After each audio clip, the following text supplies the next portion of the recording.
தமிழக முதலமைச்சருக்கு ஒரு வேண்டுகோள். கொஞ்சம் கடந்த சில வாரங்களில் நீங்கள் வந்து ஒரு காணொலியில் வந்து பேட்டி கொடுத்தீங்க. ஒரு தனி மனித மாற்றுத்திறனாளி, அதாவது ஒரு தனி மனித மாற்றுத்திறனாளி மனமும் புண்படக்கூடாது. அப்படி அவர்களை புண்படுத்தினால் இந்த அரசு வந்து கடும் நடவடிக்கை எடுக்கும்னு கடும் நடவடிக்கை எடுக்கணும்னு நீங்கள் வந்து சொல்லிட்டீங்க. ஆனால் எந்த விதமான நடவடிக்கை எடுக்கலை.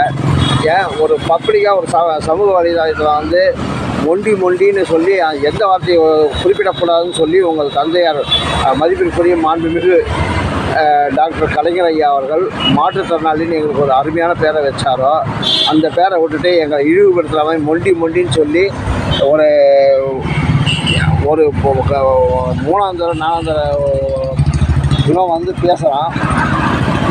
எந்த அரசு தைரியத்தில் பேசுகிறான்? பேசிட்டு இவனை தைரியமாக வீடியோ போட்டுக்கிட்டு இருக்கிறான். அவதூறு பேசுகிற அத்தனையும் அவதூறு, அத்தனையும் நிரூபிக்கணும்னு கேட்டிருக்கிறேன்.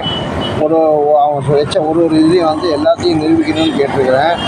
என்ன இது இன்னைக்கு பாருங்க, நேற்று மதியத்துலேருந்து இப்போ ஒரு நாள் ஆயிடுச்சு.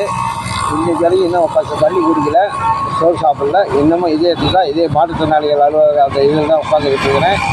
ஏன்னா எனக்கு நீதி கிடைக்கும் வரை உட்காருவேன். அப்படி நீதி கிடைக்கலன்னா இங்கேயே செத்து மடிவேன். இது ஒரு தனி மனித போராட்டம்.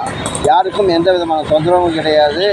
யாரையும் எந்த விதத்தையும் டிஸ்டர்ப் பண்ணல. நான் அமைதியாக உட்காந்துக்கிட்டு இந்த போராட்டத்தில் கையில் எடுத்துருக்கிறேன். தயவுசெய்து தமிழக முதல்வர் வந்து இதை வந்து உடனடியாக கவனித்து அது சம்மந்தப்பட்ட நபரை வந்து கைது பண்ணுன்னு கேட்டுக்கிறேன். பிசிஆர் வன்கொடுமை சட்டத்தின் கீழே அந்த வந்து தவறான தகவல் கொடுத்த நபரையும் குறிப்பிட்டிருக்கேன். நான் அவங்களையும் வந்து கைது பண்ணுவேன்.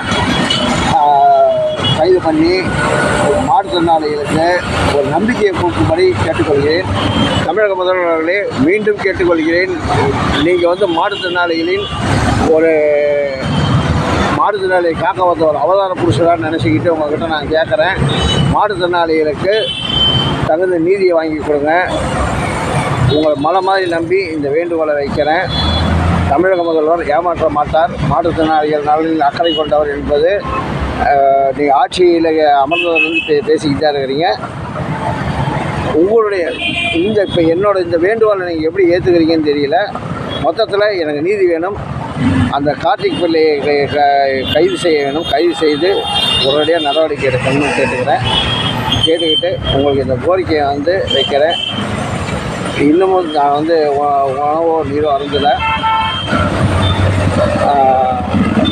நடவடிக்கை சீக்கிரம் எடுக்க வேண்டும் என்று கேட்டுக்கொள்கிறேன். அப்படி இல்லைன்னா என் உயிர் மடியும் வரை இதே இடத்துல உட்காந்து இப்படியே உயர விடுவேன். நான் உட்காந்து இடம் மாற்றுத்திறனாளி ஆணையரகம் அலுவலகம் முன்பு இதை பார்த்துங்க.